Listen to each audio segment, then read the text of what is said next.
بسم اللہ الرحمن الرحیم۔ سورہ فاتحہ کا ایک نام سورۃ الشکر ہے۔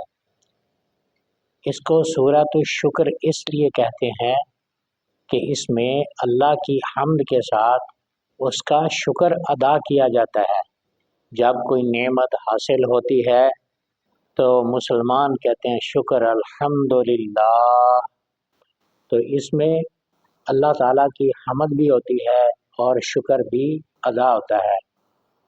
انسان جب تلاوت کرتا ہے تو یہ بھی ایک بہت بڑی نعمت ہے، تو اس نعمت کے حصول پر کہتا ہے شکر الحمدللہ رب العالمین۔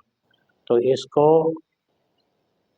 سورۃ الشکر اسی وجہ سے کہا جاتا ہے کہ اس میں اللہ تعالیٰ کی حمد ہے اور اپنی جان کے سانس ہیں، اور اس میں خدا تعالیٰ نے جو آنکھیں دی ہوئی ہیں ان آنکھوں سے تلاوت قرآن کیا جاتا ہے، اس لیے کہتے ہیں شکر الحمدللہ۔